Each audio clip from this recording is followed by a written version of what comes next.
agradecendo, Senhor, a oportunidade de estarmos reunidos em Seu nome, buscando mais uma vez o esclarecimento, a intuição, a orientação para os nossos caminhos. Pedimos, Senhor, em favor de todos os que estão aqui, encarnados e desencarnados, e também aqueles da nossa família e dos quais participamos no dia a dia, que todos possam receber a Tua paz. Obrigada, Senhor. Pai nosso que estais no céu, santificado seja o Teu nome. Venha a nós o Teu reino. Seja feita a Tua vontade, assim na terra como no céu. O pão nosso de cada dia dai-nos hoje. Perdoai as nossas ofensas, assim como nós perdoamos aqueles que nos têm ofendido.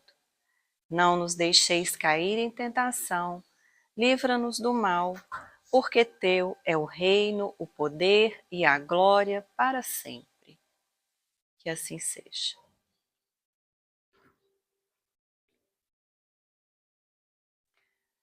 Nós estamos seguindo o livro Justiça Divina, né? Todo mundo já tem? Alguns? Só um? Eu vou ler, isso tem também, né? Eu vou ler a mensagem, hoje seria o capítulo 3, mas ele não tem uma numeração no capítulo. Então, o capítulo chama Não Furtar, tá bom? É o terceiro capítulo do livro. Vou fazer uma leitura e depois o que chamar a atenção de cada um, guarda aí no coração de vocês para vocês comentarem depois comigo, tá bom? Então, esse livro Justiça Divina, ele acompanha o livro O Céu e o Inferno de Allan Kardec, que é uma das obras básicas da codificação. Então, cada lição, o Emmanuel traz o texto e fala da referência do céu e inferno, do livro, que ele retirou, tá bom? Então, nesse caso aqui, foi no livro O Céu e Inferno, a primeira parte dele, o capítulo 6, item 24. Ele vai falar de não furtar, tá bom? Diz a lei, não furtarás. Sim, não furtarás o dinheiro, nem a fazenda, nem a veste, nem a posse dos semelhantes. Contudo, existem outros bens que desaparecem, subtraídos pelo assalto da agressividade invisível que passa, impune, diante dos tribunais articulados na terra. Há muitos amigos que restituem honestamente a moeda encontrada na rua, mas que não se pejam de roubar a esperança e o entusiasmo dos companheiros dedicados ao bem, traçando telas de amargura e desânimo com as quais favorecem a vitória do mal. Muitos respeitam a terra dos outros, entretanto, não hesitam em dilapidar-lhes o patrimônio moral, assestando contra eles a maledicência e a calúnia. Há criaturas que nunca arrebataram objetos devidos ao conforto do próximo. Contudo, não vacilam em surrupiar-lhes a confiança. E há pessoas inúmeras que jamais invadiram a posse material de quem quer que seja. No entanto, destroem sem piedade a concórdia e a segurança do ambiente em que vivem, roubando o tempo e a alegria dos que trabalham. Não furtarás, estatui o preceito divino. É preciso, porém, não furtar nem os recursos do corpo, nem os bens da alma, pois que a consequência de todo furto é prevista na lei. Esta é a nossa lição de hoje. Quem quer fazer algum destaque para mim de alguma coisa que sentiu aí, chamou atenção? Às vezes a gente caminhando encontra com algum conhecido por educação para cumprimentar. Como é que vai? Ele para, toma o tempo tudo para falar como que ele vai. Um tipo de furto aí, né? E esse furto, gente, a gente fala assim, o furto do tempo acaba sendo material também, né? Porque nós, na nossa vida material, também temos que nos reger pelo tempo cronometrado, né? Mas tem um outro tempo que muitas vezes a pessoa rouba, que é o tempo da alma, né? No sentido assim, às vezes eu tô dando sequência a um compromisso e o outro tá me retendo. Aí a gente pode olhar isso pelo lado do furto, igual o Emmanuel coloca aqui, né? De bens que são da alma e também bens do corpo. Mais alguma coisa?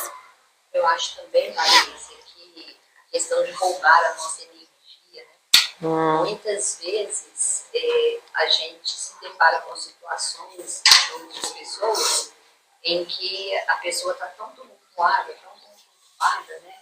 E a gente não se equilibrando também naquele momento, é como se sugasse toda a nossa energia naquele encontro ali, naquela desavença ou na escuta que você vai fazer, ou você se atrita com o que a pessoa também está te passando, intimamente você já se preocupa, fica aflito. Você desequilibra, você não gosta daquilo que está ouvindo, né? Aquilo bate em você de uma forma que você deixa que a sua energia também entre em contato com aquela demanda ali. E muitas vezes as pessoas sentem essa energia sugada, parece que exausta, parece que sugou a minha energia. E as pessoas não veem que também mais de 50% é nossa responsabilidade manter a prece e o equilíbrio. Sim. Né? E não transferir para o outro. Não, falando toda vez que chega perto de mim, eu roubo a minha energia. Então, a Gladys está trazendo uma coisa importante, né? O roubo da energia e, ao mesmo tempo, a minha abertura para que aquilo aconteça. Vocês perceberam a ideia passando no que ela trouxe? Né? Então, a gente vai também estar atento a isso, né? Quer dizer, existem pessoas que são roubáveis, furtáveis, né? A gente tem que estar atento a isso. Quem que levantou a mão? Valdemir. Essa palavra furtar, né, no nosso popular, é tirar alguma coisa de alguém. Então a gente lembra, é coisa material, é dinheiro e tal. Mas quantas vezes uma pessoa deposita confiança na gente, que a gente vai dar orientação, vai ajudar, e a gente fala, não posso, eu não quero, ou outro sai, então você está tirando aquela confiança. Quantas pessoas nos aproximam de nós com esperança que nós vamos poder orientar, dar orientação também e tal, e a gente fala, não é sangue meu, eu estou falando, não vou ajudar. Está tirando também. Então nós tiramos, diariamente nós tiramos oportunidade, confiança, amor, para toda coisa da gente, a gente tira. Sim. E acha que é normal. Então aqui você está trazendo a ideia do furto da gente em relação ao outro. A gente falou até agora os furtos que os outros fazem conosco. Então também tem os que nós fazemos com os outros, tá certo? O que mais? Da leitura, alguém tem algo? Eu consigo ter uma esperança, mudar uma oportunidade de sua vida, de crescer e tal, e vai comentar isso com alguém, alguém falar, não vai dar certo. Aí tirou toda a sua vida. É verdade. Então, eu sou roubável, né? Na esperança também. Então, a gente viu aqui, né, na lição, várias situações que o Emmanuel traz pra gente. Tem pessoas que não têm coragem de tirar um fio de cabelo, uma moeda, nada. Até uma balinha que achou no chão, de quem que é, né? Não tem coragem de retirar algo de material de ninguém. Mas ele sempre coloca nas frases aí, contudo, não perde a oportunidade de roubar a energia do outro, o tempo do outro, a esperança, a confiança. Então a gente precisa estar atento a isso, tá? Mais alguma coisa? Agora eu vou trazer para vocês algumas outras ideias, algumas a gente já começou a falar, dentro do que eu trouxe aqui no duas delas vocês falaram. Então a gente tem o furto dos outros em relação a nós, não é? O que mais? De nós em relação aos outros. E quem vai adivinhar a terceira? De nós para nós mesmos. Muito bem. Se tem mais algum outro, alguém quer falar? Porque eu só pensei esses 3. Então, nós temos 3 tipos, 3 formas de analisar os furtos. Outra coisa que é importante é que muita gente fala não furtar, não roubar como sinônimo, tá?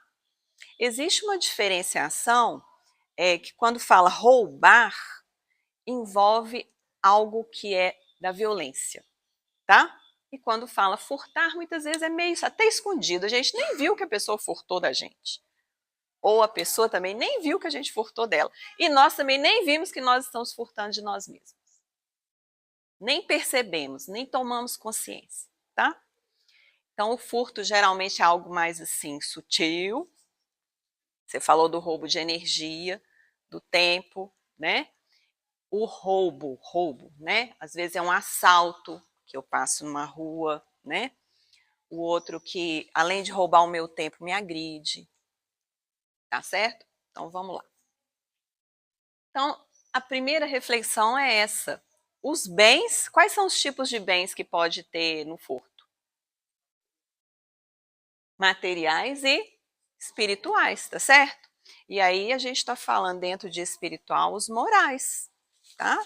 As questões morais também, os valores morais. Como você falou da confiança, da esperança, né?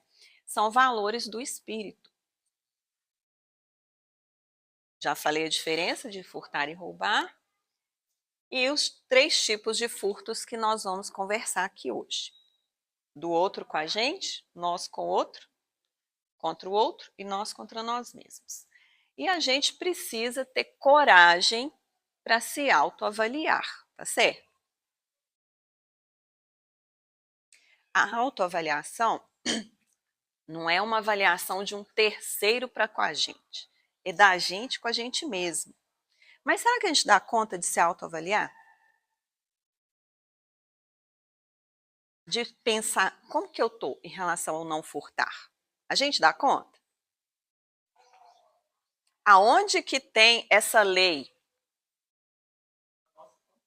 Não é lá no decálogo de Moisés, não. O não furtar está onde, gente? Está na nossa consciência, assim como todas as demais leis divinas. Então, se está na nossa consciência, a gente já tem um sinalzinho dentro de nós que vai pontuar quando nós sairmos daquela trilha do bem em relação ao cumprimento dessas leis.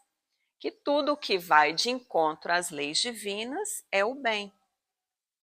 Tudo que se afasta é o mal, né? Tem o conceito de bem e mal. Então, eu estou procedendo bem quando tudo que eu faço vai de encontro à lei divina.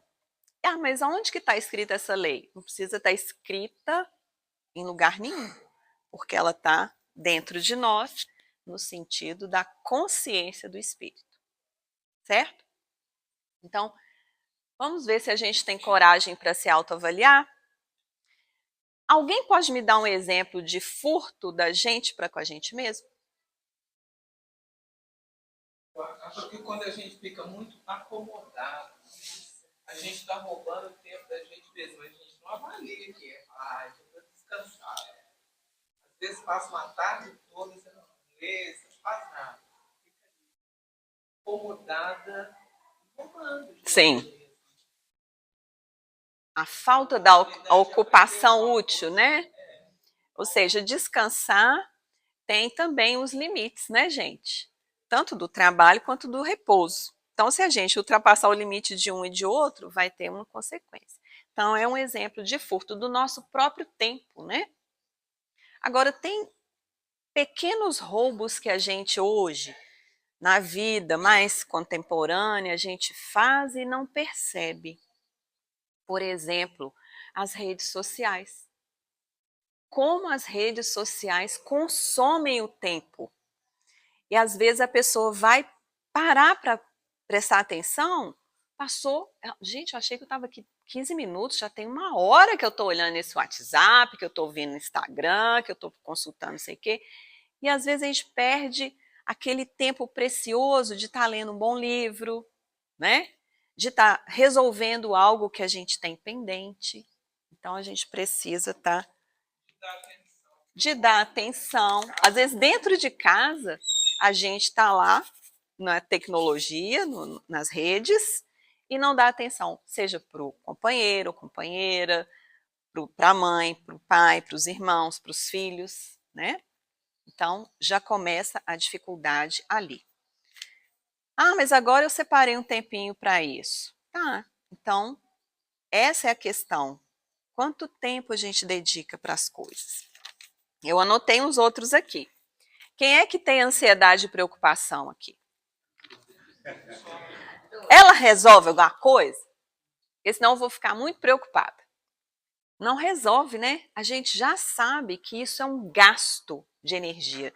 A Gladys deu o exemplo das pessoas roubando a energia da gente, mas a gente rouba a nossa própria energia, se deixando levar pela ansiedade em relação ao que vai acontecer no futuro, o que a gente acha que vai acontecer.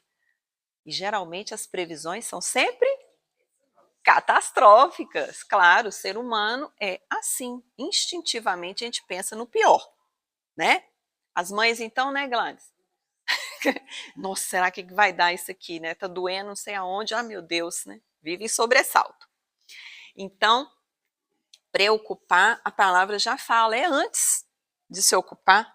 Então, se eu gasto minha energia ali, né? É um roubo. Outra coisa que eu coloquei são a ausência de autocuidado. A gente faz alguma coisa útil para a gente mesmo? Que seja de autocuidado? Ah, eu sou muito ansiosa. Eu escuto isso, acho que eu escuto isso todo dia. Sou muito ansiosa ou ansioso, não é meu jeito. O que você está fazendo para melhorar? Como que você está cuidando disso? Você está cuidando disso? Porque não vai ser um outro que vai cuidar, né? Não é sua questão? Então você vai trabalhar essa questão. Quem é que pratica meditação? Quem é que faz oração? Quem é que faz uma leitura e depois da leitura reflete algo sobre ela? Quem para e contempla a natureza? Ainda que seja 5 minutos. Quem valoriza o sol tocando na pele? Quem dá uma andada mais forte para exercitar esse corpo? Então, são várias pequenas coisas que a gente pode fazer em favor de nós mesmos e muitas vezes furtamos isso de nós, né? Naquela lição do Evangelho segundo o Espiritismo, que fala sobre o homem de bem, vocês já viram? Uma das lições mais lindas que tem, né? Lá fala os três focos que o homem de bem precisa trabalhar. A sua relação com Deus, a sua relação com o outro, com o próximo, e a sua relação com ele mesmo. Então, a gente está trabalhando aqui essa reflexão do autoavaliar-se, como que eu estou comigo mesma, como que eu me relaciono. Quando eu estou sozinha ou sozinho, eu gosto de ficar comigo. Ou eu fico incomodado, tenho que estar telefonando para alguém, olhando no WhatsApp, porque eu não quero ficar comigo. Na hora que eu vou dormir,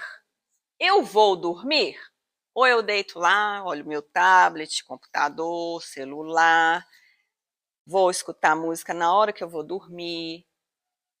São pequenos furtos, né? Então, eu cuido do meu sono, eu cuido da minha movimentação física, eu cuido da minha saúde. Ah, tô com um negócio aqui para olhar. Eu tenho uma amiga que ela estava sentindo um formigamento na mão. E, tipo assim, mãe, profissional, que daqui a pouco eu olho, daqui a pouco eu olho. Até que foi passando, acho que uma semana. Ô, gente, eu vou ali no hospital fazer uma consulta que tá incomodando, tem uns dias. Ficou no hospital, o médico deixou embora, não? Esclerose múltipla. Então, a gente precisa estar atento. Por quê? Às vezes a gente está roubando a nossa saúde, né? Assim, gente, eu estava tão saudável, agora eu estou doente. Será que eu contribuí para isso? Patrícia, o caso da insônia, né, que a gente tem escutado nas crianças, no colégio, nos pais, que é um roubo do próprio sono, né? Sim. E o não tratar disso de forma bem lá no início, né? A gente tem alguns relatos de crianças com 12 anos que estão, desde a pandemia, não tem noite de sono regular. Ah, não vai passar, vai passar. E não cuida, não trata. Ah, não, ele exagera, não é tanto assim não, não é todo dia assim não. Então, assim, aumentou demais. E esse é o seu roubo do seu sono. Sim, e a pandemia não acabou, né? Quer dizer, a gente ainda está com várias situações ainda para trabalhar em relação aos períodos mais difíceis que nós atravessamos. A tecnologia virou a forma de comunicação possível durante muito tempo e ela continua aí e não vai sair. A questão é como nós vamos lidar com ela, né? De forma saudável. Não é excluir, é incluir de forma saudável. Então, esses são alguns exemplos, né, que eu trouxe para a gente refletir e se autoavaliar como é que está. Então, nós vamos identificar os nossos próprios furtos. Não é do outro não, viu, gente? Porque é tão fácil eu olhar para o meu marido e falar assim, ah lá, tá lá de novo no WhatsApp, agora tá lá não sei aonde. Não é fácil olhar para o outro e identificar? Agora, olhar para a gente, é um mergulho assim, vira o olho assim para mim, né? Vamos nos autoavaliar. E buscar a correção possível.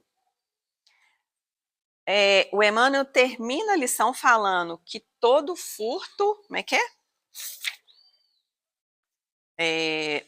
É preciso, porém, não furtar nem os recursos do corpo, nem os bens da alma, pois que a consequência de todo furto é prevista em lei. Então, qual é a lei que fala da consequência? Causa e efeito. Então, como que eu vou aprender? Eu já sei que as leis estão na minha consciência, não sei. As leis divinas estão na consciência, certo, gente? Mas como que eu sei que ela está funcionando? Como é que eu aprendo isso? Não furtar está na consciência, mas como é que eu aprendo isso? Vocês têm uma ideia? Toda aprendizagem é resultado de uma prova, né? Depois. Sim. Você tem que passar pela prova, você tem que ser avaliado se aquilo ali já dá conta ou não. Sim. Você tem que ser tentado. Isso. Então, muitas vezes, a vida vai nos colocar em situações para que a gente sofra os furtos, né? Como é que eu vou saber a dor da traição que eu fiz em relação a um companheiro ou companheira? Como é que eu vou fazer? Como é que vai ser ensinado pela lei? Eu furtei a confiança de um relacionamento afetivo. Eu traí, né? Furtei. Como é que eu vou aprender? A vida vai me ensinar. Às vezes me colocando na posição daquele que vai também receber a traição. Não é? Não é assim que a gente aprende? Muitas vezes. Então, nós vamos sofrer a consequência daquilo que a gente plantou, daquilo que a gente praticou. E a forma que a vida vai nos ensinando é exercendo a lei de causa e efeito. Mas muitas vezes eu estou vivendo uma situação em que, nesta encarnação, pelo menos, eu não me lembro de ter feito algo para provocar aquilo na minha vida. Então, está onde a causa? Anterior a essa encarnação. As mães falam assim, um dia você vai ser mãe. Aí, a praga, né? Quando você torna mãe, você vê que causa efeito mesmo. Começa a pagar de lei. Então, gente, muitas vezes é dessa forma que nós vamos aprender. A justiça divina, ela é perfeita. Então quer dizer, então se eu roubei a propriedade de alguém, aí na outra vida eles vão me roubar a minha? É assim, gente? Como a justiça divina é perfeita, tem várias formas da gente poder ressarcir os nossos roubos. Tem formas tão didáticas, tão simples, tão suaves, de conformidade ao esse aluno que ele fez aqui para merecer essa correção, mas de uma forma mais suave. Aí, lá no Evangelho fala, o amor cobre a multidão de pecados. A gente está amando? Estamos praticando atos de amor, de caridade, amor ao próximo? Perdoando quando a gente é ofendido? Sendo tolerantes com as situações que nos rodeiam, que às vezes não nos agradam? Aí é a autoavaliação, né? Mas a justiça divina vai atuar em cima da lei de causa e efeito. Muitas vezes é até atenuado. Sim. A forma de você estar pagando. Por isso. Também porque você está ativo Uhum. bem, né? Tento ver o que eu estou fazendo melhor. Outro dia eu estava analisando assim uma questão de saúde minha. Aí eu fiz, mas por que isso aconteceu? Porque eu pensando comigo mesma. Eu cuidava disso. Mas podia ter feito isso anterior, se o médico tivesse pedido o exame, tinha visto antes. Eu elucubrando comigo mesma. Aí, em algum momento, foi passando os dias, passou o mês. Tá. Em algum momento, eu refletindo um pouco mais sobre isso, eu acho que a espiritualidade abriu uma portinha assim, sabe? Que eu não sou vidente, não sou nada. Aí eu me vi toda pintada igual uma índia, mas não era índia, não. Era pior, era assim, uma daquelas que carrega uma lança, assim, mas machucando, é um problema na coluna, machucando a coluna de todo mundo, assim, matando mesmo. Aí eu tô assim, nossa, então meu problema tá ótimo, esse resgate tá ótimo. Porque se a gente se autoavalia, a gente acha que é santo, né? Ninguém é santo. Aí não mereço. Falei assim, ó, tem débitos. Uma vez eu assisti uma palestra, acho que foi do Haroldo Dutra, ele falando que nós temos débitos que estão congelados, cristalizados, que eles não vão despertar agora. Mas como nós temos consciência de tudo que a gente praticou, está lá registrado, né? A consciência, segundo o Evangelho, segundo o Espiritismo, é a guardiã da nossa probidade interior. Então, você vai ser uma pessoa íntegra, reta. Quem vai ser a guardiã disso é a consciência. Ela vai garantir que você vai chegar lá. Mas tem coisas que nós driblamos a nós mesmos. Não foi nada, não. Isso que eu fiz, ó. Tem gente que faz muito pior. Eu só falei mais alto. Tem gente que faz pior, tem gente que bate. O que eu estou fazendo comigo? Amenizando, não é? Racionalizando algo que a minha consciência já está pontuando. Você não devia ter falado daquela forma. Porque na condição que eu estou, não devia ter falado daquela forma. Quando eu era selvagem eu ia falar? Não, eu ia já matar de uma vez, ué. Elimina. Mas nós vamos subindo aí os degraus da evolução. Não tem jeito.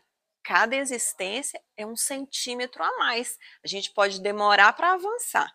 Porque às vezes a gente gasta uma encarnação inteira perdendo, deixando roubar o nosso tempo, não utilizando ele de forma útil.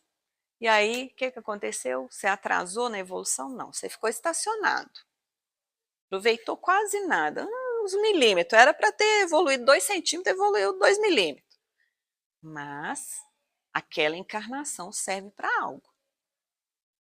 E a gente está sacrificando o corpo, né, gente? Quantas encarnações nós já tivemos? No livro Ação e Reação, tem um diálogo de André Luiz com o ministro Sanzio. Acho que é Gúbio, leva André Luiz e o outro companheiro dele, que agora esqueci o nome, para conversar com esse ministro. E eles vão conversar sobre o karma, sobre a lei de causa e efeito. E esse ministro vai pontuando para ele que tem coisas que a gente ainda não tem ativado, né?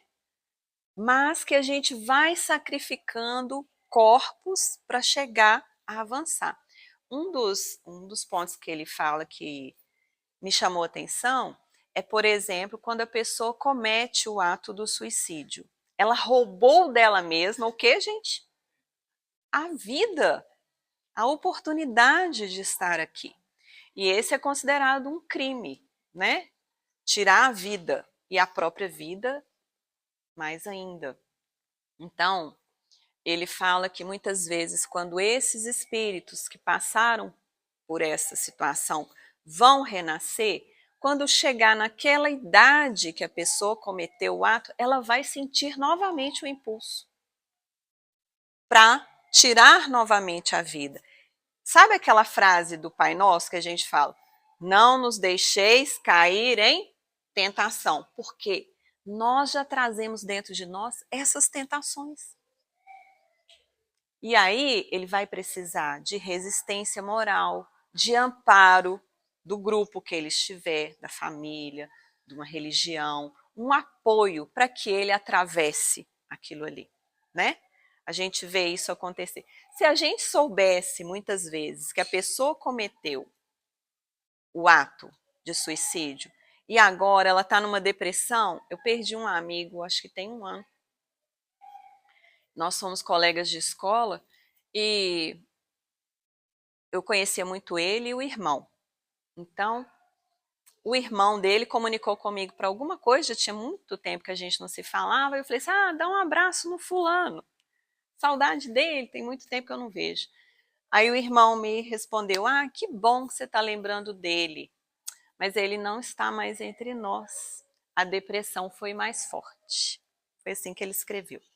Então, eu deduzi que ele havia tirado a própria vida. E na hora eu fiquei triste, né? A gente coloca a pessoa nas preces, fica pensando nos familiares, na prova dura que é também para quem fica. E aí a gente fala assim, meu Deus, a gente precisa prestar mais atenção, né? Furtou a minha alegria, a minha falta de ânimo para fazer as coisas. Eu estou vendo um familiar que está assim, parece que roubou a alegria dele. Gente, vão ficar atento, né? Às vezes a gente tem sinais, às vezes a gente tem os sinais, a gente ajuda a pessoa, a gente põe no tratamento e ainda assim acontece. É o que o instrutor falou para André Luiz, né? O ministro Sânzio. Vai vir o reflexo do ato, ele pode cometer novamente, mas a gente fez alguma coisa, né? E eu estou falando isso, não estou dizendo que não foi feito, tá, gente? Estou só lembrando, porque nessa pandemia em que muita gente ficou em isolamento, né? As pessoas com medo de encontrar, até hoje ainda tem muita gente assim, perdemos o contato social no sentido até das religiões, dos encontros, né? Então as pessoas ficaram muito fragilizadas. Aquelas que já tinham uma fragilidade e não faziam um autocuidado, né? Porque às vezes a gente acha que terapia é para os outros, médico é para os outros, psiquiatra é para doido, né? A gente tem alimentado esses preconceitos que furtam de nós também o verdadeiro cuidado. Então a gente precisa estar bem atento a isso. Olhar o nosso entorno e olhar para nós mesmos. Será que eu estou precisando também de um apoio? Né? A gente não sabe o que aconteceu no passado. Às vezes aquilo está surgindo e pode trazer uma dificuldade maior. Então nós já respondemos essa pergunta, né? Mas a letra A, 621A, do Livro dos Espíritos, fala, visto que o homem traz em sua consciência a lei de Deus, que necessidade havia de lhe ser ela revelada? Qual foi o objetivo, né, divino de trazer pessoas, profetas, né, para que revelassem as leis para nós? Qual foi o objetivo disso? Para quê?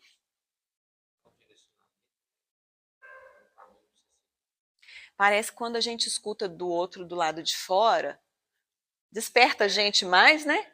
Por exemplo, vocês vêm aqui para fazer parte desse momento de estudo. Vocês não podiam estar estudando em casa? Não podia estar lendo livro? Não era até melhor que eu ficar me escutando? Podia, mas muitas vezes a gente precisa de alguém de fora fazer assim, né? E aqui é a coisa mais interessante, porque eu tenho certeza que a gente vai falando as coisas, cada um vai nos seus pensamentos, nas suas particularidades, né? Então, aqui há uma junção também de energias, uns doando para os outros. É bom, né? Essa parte nossa do convívio, ela alimenta um ao outro. Então, nós precisamos de alguém que venha revelar para nós a lei. No passado, os grandes profetas, quem é que trouxe o decálogo, gente? Moisés, né? Então, aqui, a resposta dos espíritos é: o homem esquece, né? O ser humano esquece. Ah, ele a esquecera, ele é o ser humano. E a desprezara, a gente passa até nem ligar. Quis então Deus lhe fosse lembrada. Agora, gente, tem lembretes que são tão sutis e tão simples, não é? Porque não precisa de Moisés vir aqui falar mais com a gente. Às vezes uma criança fala uma coisa com a gente, né? É, e elas têm uma abertura assim para captar o que às vezes o amigo espiritual está tentando influenciar o nosso pensamento e a gente não capta. Aí deixa eu cutucar o filho dela, o sobrinho, o neto, né? Uma outra pessoa, às vezes um desconhecido. Alguém aqui já assistiu aquele filme Quem Somos Nós? Só você? Então, quem não assistiu, ele tem no YouTube, que ele já é mais antigo, vale a pena. Tem uma parte, ele tem um fio condutor de uma história, mas naquela história vai trazendo uma porção de conceitos da física quântica, das consequências das leis que a gente está imerso, né? A gente fala física quântica, nossa, isso deve ser difícil. São as leis divinas, né? A ação, a reação, a causa, o efeito está ali o tempo todo. Então tinha uma moça que era uma fotógrafa e ela havia se separado do companheiro. E ela ficava o tempo todo lembrando da separação, de como poderia ter sido. Ai, se eu tivesse feito assim, não teria acontecido assim. Sabe essa autotortura que a gente faz? De ficar, e se? Isso é um furto, né? Porque e se não existe. Aconteceu dessa maneira, então, e agora? Qual é a minha próxima escolha? O que eu posso? Mas tem eu só estou contando esse início para vocês saberem que é essa história, se forem procurar. Mas ela está esperando o metrô, me parece, e ela viu que estava tendo uma exposição de fotos. E ela era fotógrafa, então ela foi ver. Aí ela foi parando, em cada fotografia eram fotografias de cristais de água. Tem um fotógrafo famoso, agora eu esqueci o nome dele, japonês, que fotografou os cristais de água. É como se fosse assim, as moléculas da água, como que elas se apresentavam de conformidade ao local que elas estavam e ao ambiente de pessoas que estavam ali. Então, tinha foto, por exemplo, da água do rio, onde os monges iam lá orar. Aquele cristal mais maravilhoso. Tinha a foto de um lugar em que as pessoas estavam discutindo e a água estava ali. Ela estava toda estranha. Então, tinham várias fotos. Aí ela está passando, olhando, né? E tinha uma pessoa explicando a exposição. Um senhor que estava olhando, eu estou falando das leis divinas, hein? De que elas nos são reveladas, às vezes por estranhos meios. O moço vira para ela e fala assim, interessante, né? Se a nossa palavra fala, a nossa palavra falada faz isso com a água, como serão os nossos pensamentos em relação a essa água toda que a gente tem no corpo? O que a gente pensa altera também o nosso corpo. Aí ela ficou assim e foi saindo de fininho, por quê? Na noite anterior, ela, ainda lembrando das ocorrências dessa perda afetiva, ela começou a olhar para ela no espelho e se xingar.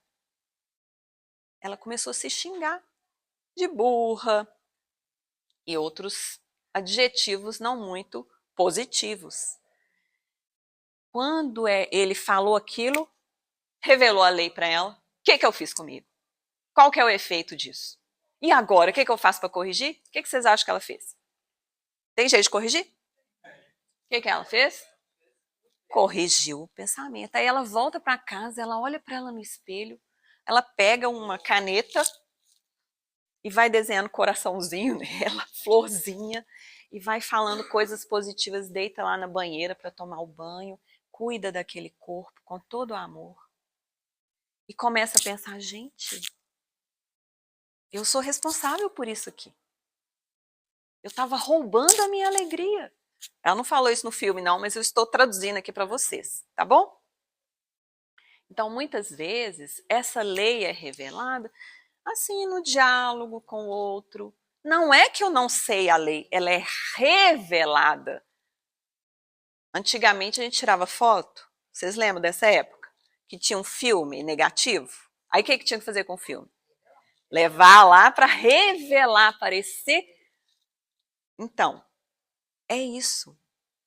A lei, ela é revelada, já está ali na consciência, mas está meio obscurecida. A gente esqueceu, desprezou, mas ela vem através de algo, um livro, uma vez um outdoor.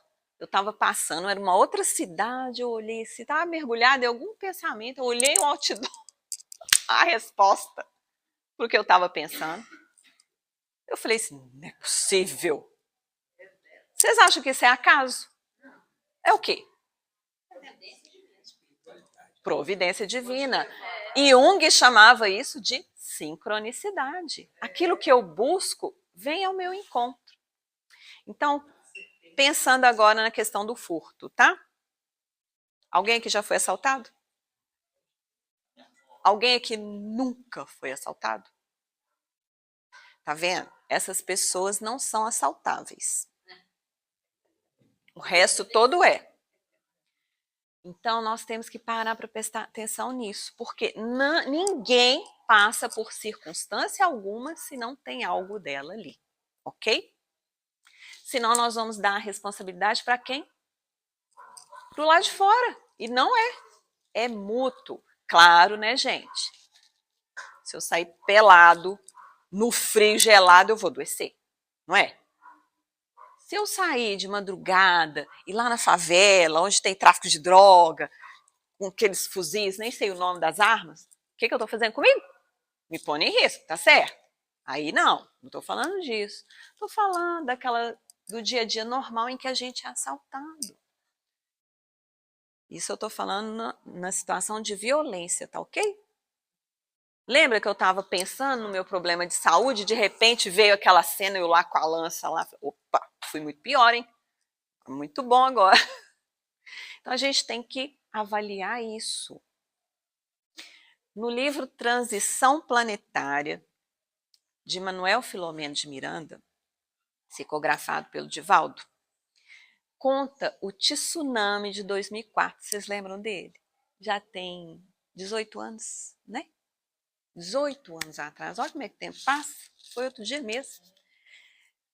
E lá nesse livro conta o seguinte. Aconteceu lá na Indonésia. Mas saiu de gente do mundo inteiro para ir para lá naquele momento. Mas teve gente que perdeu o voo. Teve gente que o chefe mandou cancelar as férias. Não foi.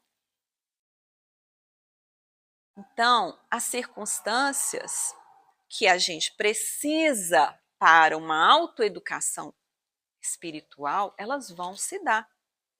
O que não significa que a gente não precisa ter prudência, cuidado, ok?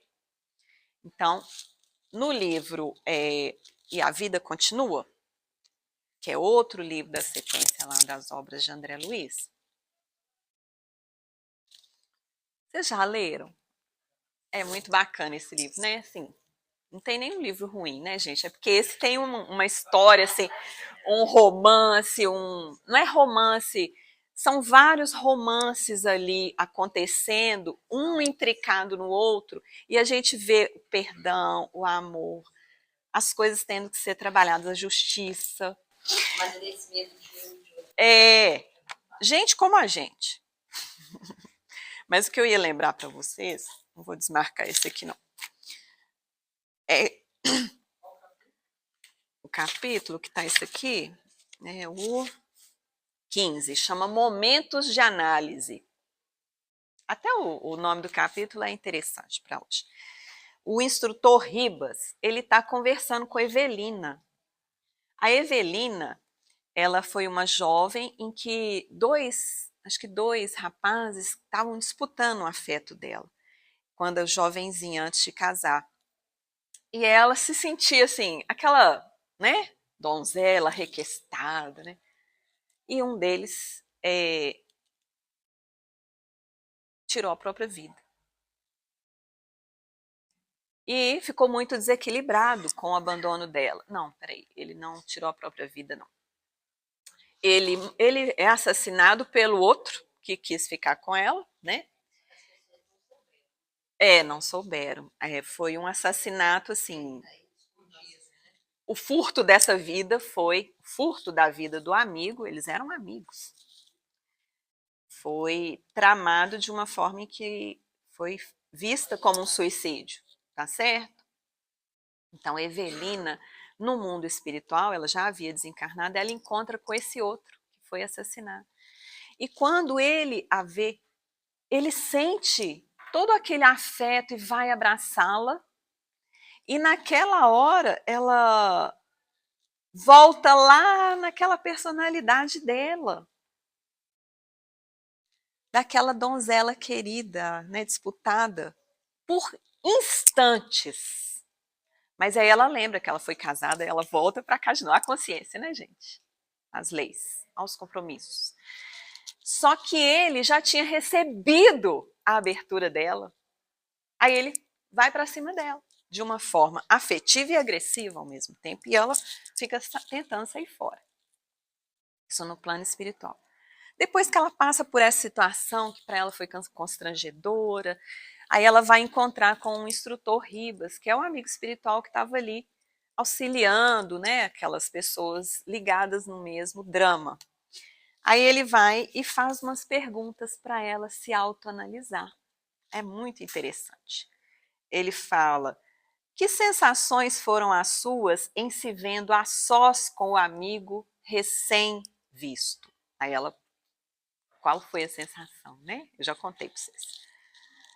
Aí ele vai e fala: as suas próprias vibrações lhe encorajaram a agressividade afetiva. Entendeu, gente? Que a vibração, olha que sutil que é. Por isso que eu falei de pessoas roubáveis. Emite a vibração. Não sei se no passado eu roubei, se eu saí espoliando muita gente sutilmente, se eu agredi para poder ter, né, o que o outro tinha. Eu vibro espiritualmente aquilo. Eu posso corrigir isso? Posso?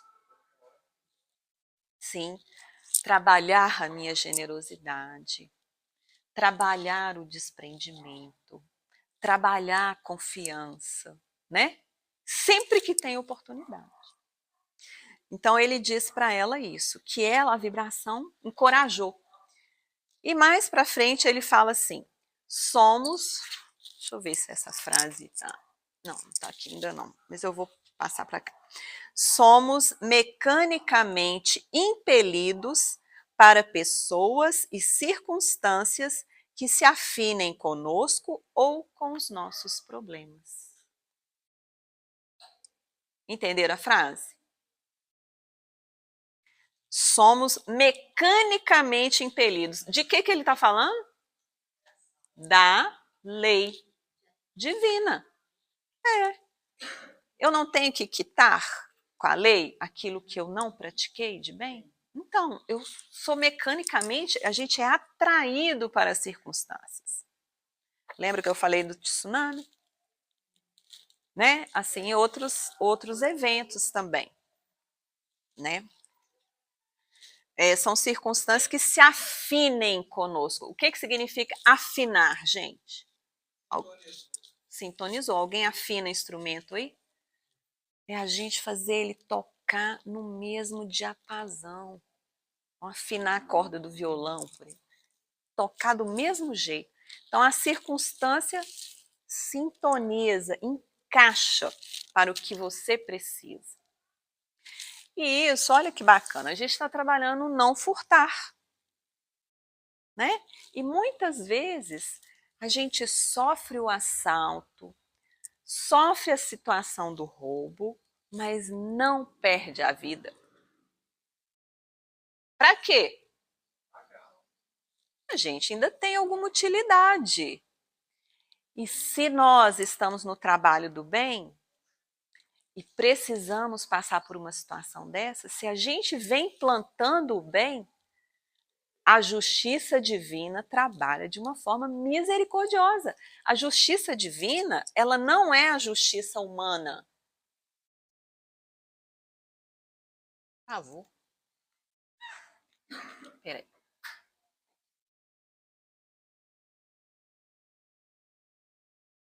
Eu vou começar de novo aqui. Deve ser só para eu poder falar de cor.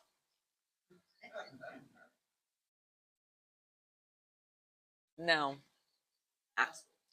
A justiça humana é essa aqui, né? Que a gente mais comumente ouve dizer. Olho por olho, dente por dente. Aliás, foi do primeiro código de leis que a gente tem notícia na humanidade, o Código de Hammurabi. Essa é a lei de Talião.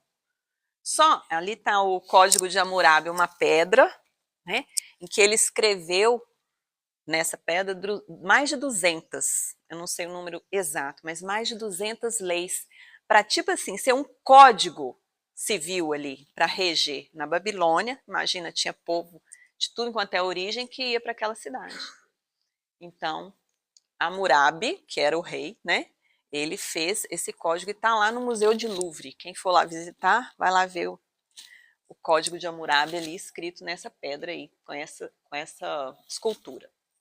Então, o que essa lei tem de consequência? Vai ficar todo mundo o quê? Cego e banguelo, tá certo? Vai resolver? Não vai. Mas, na hora que foi feito, era para, tipo assim, amedrontar mesmo, ó. Você vai acusar alguém? Então você tem certeza do que você está falando, hein? Senão é você que vai morrer.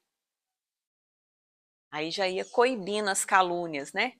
O furto que a gente faz da dignidade do outro, né? Caluniando. Emmanuel fala isso na lição, né? Então a justiça humana é essa limitada. E muitos crimes, a gente está falando do furto, que pode levar até ao crime mesmo do assassinato, por exemplo. Muitos crimes, eles são detectados pelos tribunais humanos? Não. Nesse livro A Vida Continua, a gente vê pelo menos uns 2 crimes aqui que a vida não, assim, a sociedade não tomou o conhecimento, mas a pessoa com a consciência acusando a encarnação inteira, né? Vivendo aquela tormenta moral por ter praticado o crime. Então, essa justiça humana, ela é essa justiça que ainda não é onisciente, claro, né? Ela não é divina. Você quer falar, Valdemir? O homem seria imperfeito, a lei vai acompanhar a imperfeição. Sim. Porque Deus não preocupa em punir. Ele procura corrigir e ainda tem acréscimo de misericórdia. Isso. Então é isso aqui que a gente vai trabalhar. A lei humana é essa, né? Muitas vezes até pune com excesso, não é? A gente pode ver dentro da nossa casa. A primeira fotinha que eu coloquei do estudo, lá da primeira página do estudo, era a criança lá escondendo a bala, né? Ah, pegou uma bala a mais, pegou no supermercado, a gente está fazendo como nem viu. Tem pais que vão punir com tanto rigor, até com violência. Entendeu? Precisa de tanta violência? É uma reeducação que eu tenho que fazer.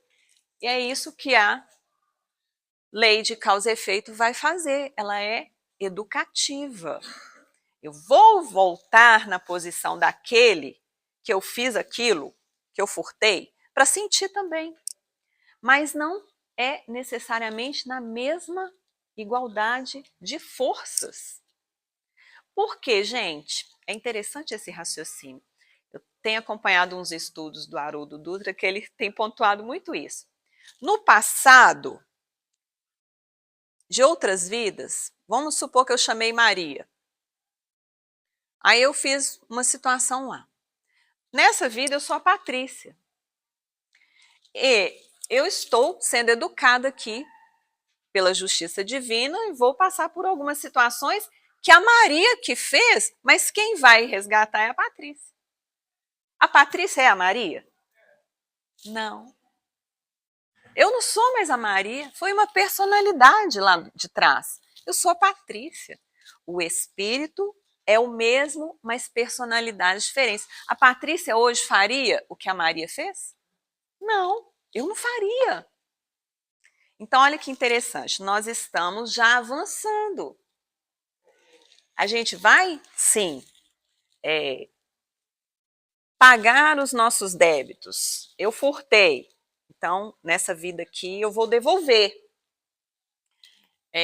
Tem um caso do Chico, que ele conta, é o seguinte, que o Chico foi numa cidadezinha do interior de Minas para receber aquela cidadania honorária, né? Cidadão honorário.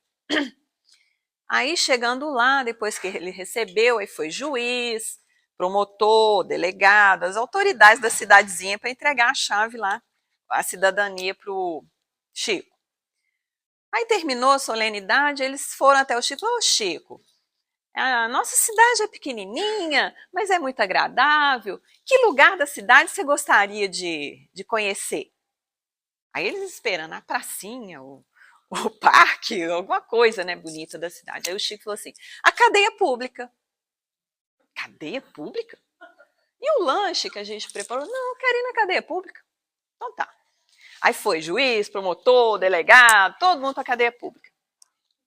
Chegou lá, o Chico falou assim, mas eu quero entrar lá. Mas você quer entrar lá? É lá no pátio, assim. Tinha cadeia pública, né, gente? Não é penitenciária não, tá? É cidade interior. Então, na delegacia mesmo que os presos ficam, né? Aí ele entrou assim no saguão e falou com o delegado assim, meu filho, fecha a porta. Fecha a porta? Fecha a porta. Fechou. Meu filho, quantos presos nós somos aqui? O delegado começou a chorar. Ele falou assim, Chico, a minha roupa tem cheiro de cadeia. Eu passo mais tempo aqui na cadeia do que na minha casa. Eu sou um preso. Quem é criminoso?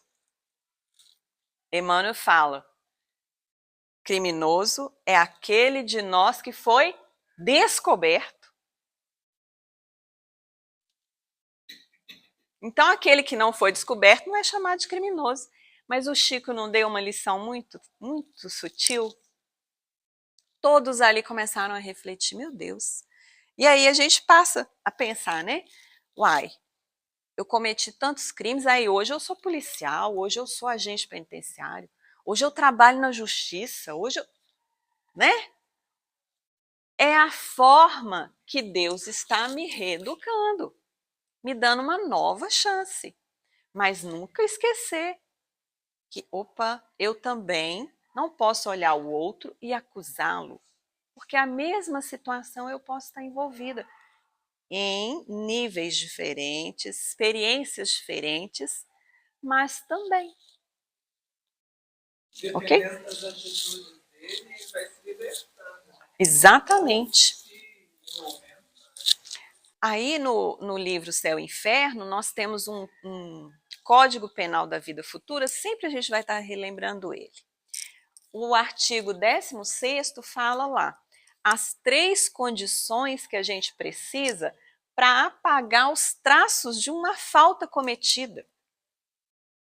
A primeira etapa, primeira condição, arrepender. Dificilmente eu vou corrigir algo se eu estiver achando que está ok. Tipo assim, tiver que matar, eu mato de novo. Eu acho que eu estou certo. Então, se o arrependimento ainda não entrou na consciência, dificilmente eu vou mudar de posição. Só que tem algo que todos nós somos suscetíveis e que muitas vezes, depois desse algo, vai começando a despertar o arrependimento. Quem sabe que algo que é comum a todos nós? A dor. Quando vem a dor, seja física, moral, a gente começa a parar. Muitas vezes uma dor física faz a gente parar mesmo, não é? Eu não aguento andar porque dói. Eu não aguento falar porque minha garganta está doendo. Por exemplo. E a dor moral. Às vezes a gente se envergonha de algo que fez e se arrepende. Aquela dor moral é grande. E muitas vezes esse arrependimento vai gerar um desejo da gente de fazer diferente, de consertar. Mas, de todo jeito, eu vou passar pela segunda etapa, que é essa expiação, é essa dor, é viver a consequência daquilo que eu provoquei. É passar por alguma situação da qual eu não tenho como escapar. Por isso, às vezes, a gente é assaltado, por isso, às vezes, a gente é agredido. É uma forma de expiar. Mas, sempre lembrando, o amor cobre a multidão de pecados. Se eu estou no trabalho do bem, estou vigiando, estou procurando me reeducar, muitas vezes, quando vier a prova ou a expiação, ela vai se dar de uma forma mais leve. Não tem os débitos cristalizados? Está cristalizado há 2000 anos. Aí agora, depois de 2000 encarnações que eu tive, eu já tenho condição de descongelar aquele débito de lá e sanar. Não vai ser mais leve? Em 2000 encarnações eu não evoluí? Eu vou olhar diferente. Gente, vocês estão com a cara preocupada, tá tudo bem? Então, olha só. No Consolador, também tem essa questão lá. O meio ambiente influi no espírito? A gente está falando de furto. Uma pessoa que nasce numa família de ladrões. Tem jeito dela não ser? O ambiente dela vai influir para ela ser? Vai. E muitas vezes, a hora que ela decidir ir para outro caminho, vai ser tão difícil, porque todo mundo vai fazer o que com ela? Virar as costas. Aquela pessoa vai ser banida. Ela não pertence mais. Então, o meio ambiente influi sim. Ah, eu vou reencarnar lá na favela, porque eu tive muita condição e não aproveitei nada, não usei em favor de ninguém, nem de mim mesma. Então agora,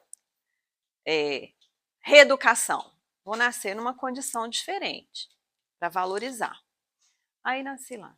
Significa que, porque eu nasci na favela, eu vou virar traficante? Eu vou me envolver com vícios? Não, não significa, né? O ambiente vai influenciar? Vai. Mas a gente também tem a nossa ação. Aí o Emmanuel responde. De acordo com seus débitos de passado, será mais Exatamente. Se você não tiver a semente para jogar em uma aguinha lá e germinar, né? Aqui, o meio ambiente em que a alma renasceu, muitas vezes constitui a prova expiatória. A gente não está falando de expiação? Nascer naquele ambiente é o sofrimento daquela pessoa, que ela tem que passar. Ela vai nascer ali. Agora, mesmo no livro Transição Planetária, eu estou lembrando aqui. Manuel Filomeno traz as revelações lá, né? os benfeitores, que ele está trabalhando junto, que muitos espíritos, já num grau mais avançado, estariam renascendo nesse período, né? Já estão aí, em lugares muito difíceis, para que eles se desenvolvessem ali e tivessem o desejo de melhorar aquele ambiente, né? Então, nasceu lá no meio da favela, aqueles que vão fazer projeto social, que vão ensinar capoeira para os meninos, ao invés dos meninos ir para a droga, vão montar capoeira, né? Que vai ensinar a pintar, que vai marcenaria, dançar, não importa, esporte. Ele está fazendo o quê? Transformando o ambiente. O ambiente influi, mas também tem a força do espírito. Patrícia, no caso da dona de casa, e nós temos um problema lá em casa que é o seguinte, eu lavar vasilha, né? Meditar na pia. Tem uma programação de fazer as coisas, tá ali aquele tanto de vasilha que os outros deveriam ter lavado. Ajudar, né? Roubando o seu tempo, né? E você não dá conta porque tem que fazer outras coisas, você pega e faz. Pelo jeito faz com raiva, né? Você rouba também sua alegria, né? Tempo, né? Outras vezes, para não entrar em discussões, você se cala.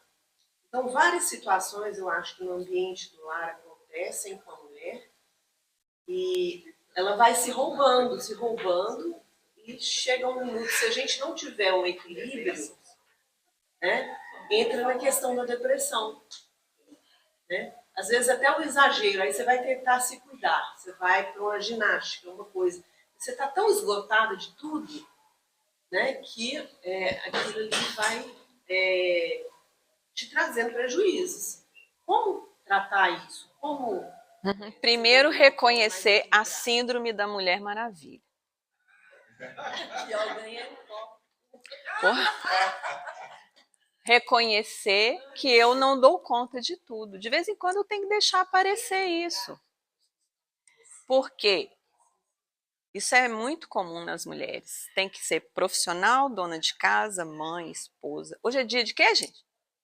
Aí, tem que ser namorada e namorado. Mas reconhecer essa síndrome que a gente tem de querer ser perfeita, de não poder aparecer em perfeição. E não é só mulher não, tá? Homens também, ser humano. Era uma das coisas aqui para a gente trabalhar, mas esse tema vocês vão continuar lendo, estudando aí para frente. Por quê? Porque todos nós temos que nos corrigir em nossos excessos. Às vezes não é coisa ruim não, mas está excesso. Chegar na depressão, olha, para chegar na depressão tem um caminho. Limite. Excesso pede limite. Às vezes a gente está... Vocês têm cachorro? Alguém já adestrou animal? Eu estou aprendendo isso agora, que eu estou com um animalzinho lá em casa. É assim, o adestrador fala assim, primeiro você se educa para educar ela. Com filho é assim. Com marido é assim, a gente adestra. Com todo mundo. Eu comecei a ver, falei, gente, a minha postura faz com que o outro responda a ela. Então, não estou dizendo que é essa a questão, mas vamos parar para corajosamente nos autoavaliar. O que eu posso fazer para cortar esse excesso, para redirecionar, para parar de me roubar? Porque às vezes eu quero mostrar que eu sou perfeita. Não vai ter nenhum copo sujo aqui nessa casa. Tudo vai estar sempre brilhando. Mas peraí. E a minha saúde? E as outras coisas que eu preciso? Às vezes é bom deixar a pia encher um pouquinho. Que incomoda também. Às vezes o outro espera a oportunidade. Porque tem gente que só enxerga quando tiver uma montanha, né? Tem gente que enxerga quando tem um copo. Então cada um de nós é diferente. E, gente, família é esse cadinho, né? Que Emmanuel fala, transformador. Uns vão ajudando os outros. Ah, meu Deus, então o que é que eu fiz para estar dessa forma? Não sei. Mas o que eu posso fazer para modificar? para parar de me roubar eu mesma. Porque eu que caio na depressão, depressão não é aquela... Quem é motorista aí? Não tem um negócio de depressão na pista? Não tem? O que significa? Tum! Cai. Então, quem cai é a gente. Ô, Patrícia, acho que vale a pena lembrar que todo o processo, igual está sendo citado, a gente chega nessa situação porque lá atrás a gente também não colaborou para a educação. Vou pegar o caso de filho. Ai, que de dureza. pequenininho você pega e faz, aí você arruma a cama, você vai fazendo. Quando você quer reverter o processo, Não ele aceita. fica muito pesado e sobrecarregado para você, porque atrás de alguém sobrecarregado existe um monte de folgado. Exatamente. Se eu estou sobrecarregada é porque tem abaixo de mim os folgados que eu contribuí para aquela folga. Então, é um processo que vai dar certo, mas ele é cansativo e ele é a longo prazo. Sim. Fazer um filho ou um marido se habituar a uma tarefa não é de um dia para o outro. E muitas vezes, o que a gente faz? Cansei, vou lá e faço. Ah, não. Deu meio-dia, o café da manhã não foi arrumado, não precisa mais não, porque eu estou fazendo. Então, a gente continua contribuindo, porque a outra pessoa é acomodada. Sim. A outra não nasceu naquele ritmo. Né? Então, a gente brinca muito, às vezes, dentro de casa. Eu, graças a Deus, recebi um marido extremamente bem educado pela Dona Marli. Quem conhece a Dona Marli sabe, né? Porque eu nunca precisei de pôr nada no lugar, porque o marido é disciplinadíssimo, muito mais que eu. Mas aí eu falo, eu tive essa sorte. Mas eu quase deseduquei minhas filhas por excesso de amor. Se ele não estivesse presente, eu tinha deseducado as 3 criaturinhas lá em casa. Eu arrumava a cama, eu arrumava o guarda-roupa, ele não... Guarda-roupa não é você, não, é ela. E até hoje, a gente está comendo, nós dois saímos na mesa e ele fala, meninas, as minhas filhas. E a gente deita no sofá com a cozinha lá. E tem que arrumar naquele horário. E é um processo que as vitórias são graduais. E outra coisa, qual é o seu nome? Fabiana, que eu quero lembrar, gente, para a gente encerrar, porque eu estou vendo ali todo mundo já em pé. Olhar para a situação também, o que eu preciso aprender com isso? Sabe? Já ouviram falar em meditar na pia? Tem gente que ri quando eu falo, mas não é brincadeira. Meditação é concentrar no que faz. Se você tiver que fazer, sem brigar com ninguém, você vai lá e escolhe fazer naquele momento, ou precisa, porque é sua tarefa, faça. Meditando. Sente a água, se tem muita espuma, essa sujeirinha aqui, você não vai pensar em mais nada, porque a gente está com raiva e fala assim, eu aqui de novo lavando essas coisas, podia estar lá com a perna para cima, não, fulano está lá assistindo televisão, não é assim? Aí o que eu estou fazendo comigo? Então os namorados hoje já sabem, querem agradar as namoradas? Vão fazer a comida, lavar as vasilhas. Vão fazer um agrado. E para a gente encerrar, Deus não quer que ninguém seja punido. Essa lição de hoje vem falar da eternidade das penas. Não existe pena eterna. Ninguém vai queimar no fogo do inferno porque deixou de lavar vasilha, porque xingou o outro. Não. A gente vai responder pelo que faz, sim, ou pelo que deixou de fazer, sim, mas na hora que a gente abre o livro Céu e Inferno, que tem lá aquelas primeiras folhinhas, é essa passagem que está lá, tá bom? A primeira folhinha aqui do livro, o Céu e o Inferno, aí tem lá, por Allan Kardec, tem essa passagem. Por mim mesmo juro, e disse o Senhor Deus, que não quero a morte do ímpio, senão que ele se converta, que deixe o mau caminho e que viva. É de Ezequiel 33, versículo 11. Ímpio é aquele que está fazendo as coisas com violência, com descaso, sem uma conexão espiritual com aquilo que ele está fazendo. Uma má ação. Então, as leis divinas não querem que o outro fique perecendo lá no fogo do inferno, não. internamente não, quer que ele se converta. Conversão é mudança com aprendizado. Não é só eu mudar a roupa, não. É uma mudança com aprendizado. Eu aprendi. Então eu faço uma mudança. Consciência agora me mostrou. Então agora eu faço uma mudança. Ok, gente? Obrigada então pela paciência. Vamos encerrar.